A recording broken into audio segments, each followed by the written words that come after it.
Assalamualaikum warahmatullahi wabarakatuh. Saya Maulidatul Angelina.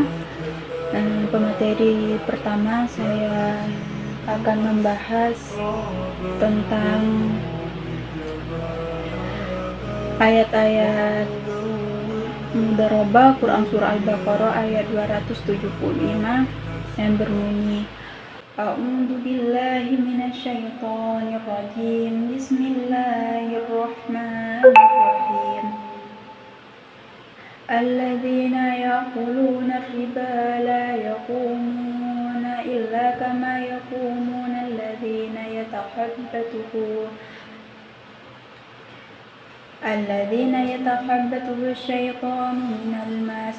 Dzalika bi'annahum qalu innamal bay'u mislur riba wa ahallallahu al-bay'a wa harrama riba faman ja'ahu mau'izatu min rabbih fantaha falahu ma salafa wa amaluhu ila Allah wa man 'ada fa'ulaika ashabun nar hum fiha khalidun. Artinya, orang-orang yang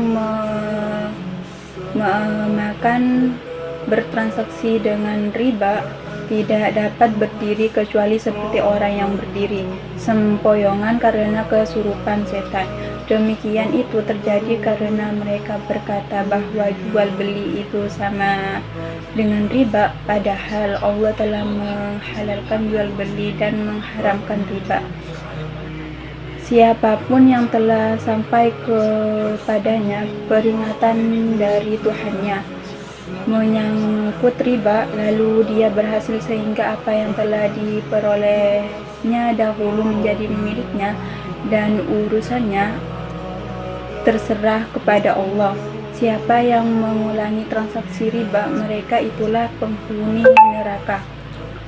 Mereka kekal di dalamnya. Maksud dari ayat di atas, ayat 275, diturunkan sebagai tanggapan terhadap situasi ekonomi penduduk Madinah pada waktu itu. Sebelum kedatangan Islam, praktik riba telah menjadi bagian integral dari sistem keuangan mereka. Orang Yahudi dan kaum pangan mempraktikkan riba tanpa rasa tanggung jawab moral. Oleh karena itu, ayat ini diturunkan untuk memberikan petunjuk dan aturan yang jelas tentang transaksi keuangan.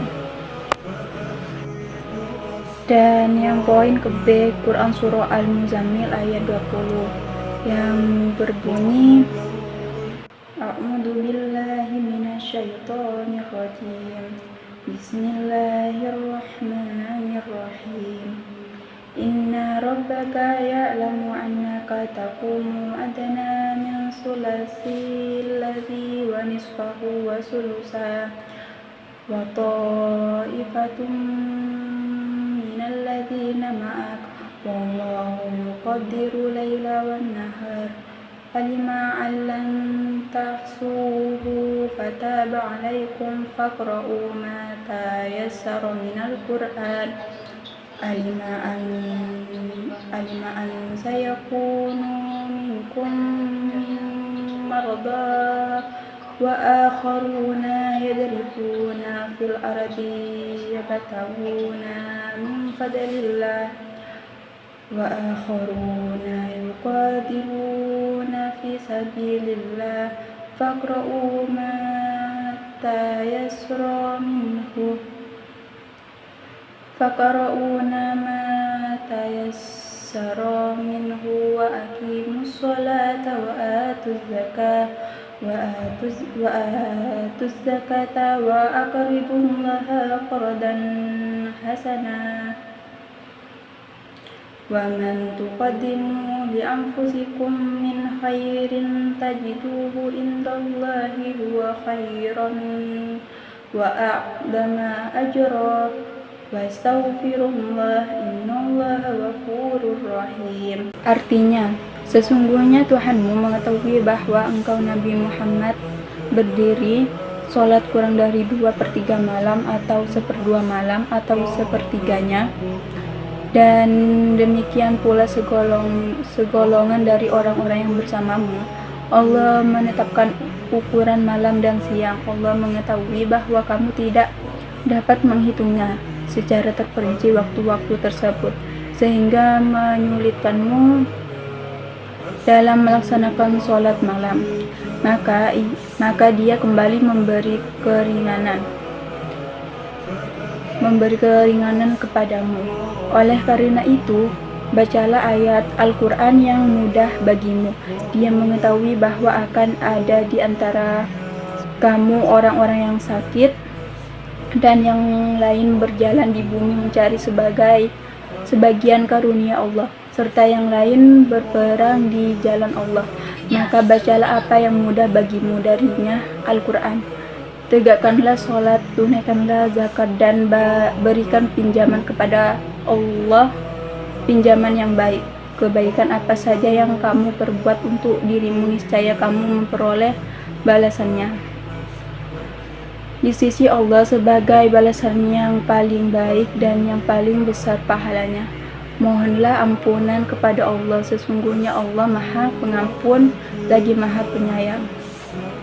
Maksud dari ayat di atas terletak pada kata yadribuna, yang berarti berjalan di bumi untuk berniaga.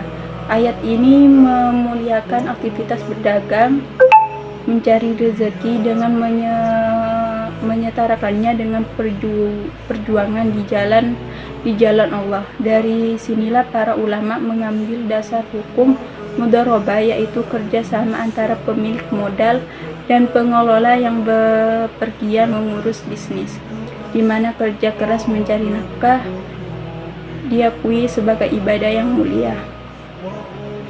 Itu saja yang dapat saya sampaikan, kurang lebihnya mohon maaf. Wassalamualaikum warahmatullahi wabarakatuh. Assalamualaikum warahmatullahi wabarakatuh. Saya Muhammad Mathubil Asror akan melanjutkan materi di mana materinya di sini akan membahas asbabun nuzul dari Quran surah Al-Baqarah ayat 275, di mana yang pertama Ibnu Katsir, ayat ini itu turun pasca perang Uhud yang melarang kaum muslim untuk mengambil keuntungan dari kesulitan saudara mereka melalui praktik riba yang mencekik. Yang kedua, Al-Qurtubi, para sahabat bertanya kepada Nabi tentang hukum riba dalam transaksi sehari-hari, lalu turunlah ayat ini sebagai jawaban tegas atas larangan riba. Ketiga, Ibnu Abbas juga menyatakan ayat ini itu berkaitan dengan kasus pinjaman berbunga antar teman di kalangan masyarakat Arab jahiliyah, di mana sebelum Islam itu meluruskan praktik tersebut. Terus yang kedua tentang asbabun nuzul dari Quran surah Al-Muzammil ayat 20, di mana ayat ini yang pertama dari riwayat Ibnu Abbas. Ayat ini turun dalam rentang 1 tahun, tepatnya pada bulan Ramadan sebagai penyempurnaan atas perintah sholat, di mana sholat malam itu diawali di awal surah. Yang kedua,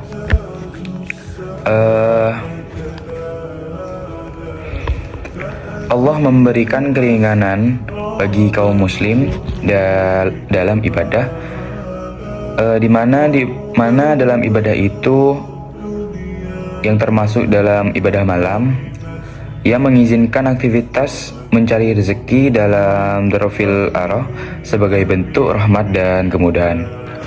Yang ketiga, kata yadribuna fil ardo atau berjalan di bumi menjadi landasan istilah mudharabah, mengaitkan aktivitas berdagang dan kerjasama dalam modal dengan ibadah yang mulia. Terus saya akan membacakan tafsir dari Quran surah Al-Baqarah ayat 275, di mana ayat ini menegaskan larangan riba secara tegas. Orang yang memakan riba digambarkan seperti orang yang kerasukan setan. yang berdiri sempoyongan kehilangan keseimbangan moral, dan itu melambangkan kerasukan jiwa akibat praktik riba. Dan Allah membedakan jual beli yang halal dengan riba dan yang haram. Keduanya tidak sama. Jual beli mengandung kerja dan risiko keadilan. Riba hanya mengeksploitasi kebutuhan orang lain tanpa usaha nyata. Secara sosial, larangan riba melindungi kaum lemah dari jeratan utang yang mencekik. Secara spiritual, pelaku riba diancam azab neraka yang dinyatakan berperang melawan Allah dan Rasulullah-Nya. Implikasi moral yang sangat berat bagi kehidupan ekonomi umat. Mungkin hanya itu yang dapat saya sampaikan. Kurang lebihnya mohon maaf. Wassalamualaikum warahmatullahi wabarakatuh. Assalamualaikum warahmatullahi wabarakatuh. Perkenalkan, nama saya Ahmad Yafiz Firdaus. Saya akan menjelaskan bagian tentang tafsir Quran Surah Muzammil ayat 20. Ayat ini menjadi landasan hukum akad mudharabah. Para ulama menafsirkan kata yadribuna fil arad sebagai aktivitas berdagang dan mencari rezeki. Moderasi antara ibadah dan usaha duniawi ditekankan, menunjukkan bahwa berniaga adalah ibadah mulia. Akad mudharabah, kerjasama antara sohibul mal dan mudharib, berdasarkan landasan prinsip keadilan, saling meringankan dan bagi hasil sesuai nisbah yang disepakati. Pengertian akad mudharabah yaitu ada 3. Yang pertama, kerjasama antara sohibul mal atau pemilik modal dan mudharib atau pengelola usaha, dengan pembagian keuntungan berdasarkan nisbah yang disepakati bersama, yaitu pembagiannya harus setara. Yang kedua, mudharabah muqayyadah, akad dengan syarat dan batasan tertentu dari pemilik modal. Pengelola hanya boleh berinvestasi sesuai ketentuan yang ditetapkan. Yang ketiga adalah mudharabah mutlaqah, akad bebas tanpa batasan. Pengelola leluasa berinvestasi sesuai prinsip syariah. Contoh, produk ala dompet dan alat impian di Bank Alodin. Mungkin itu saja yang dapat saya sampaikan. Kurang dan lebihnya mohon maaf. Wassalamualaikum warahmatullahi wabarakatuh. Sekian presentasi dari kami.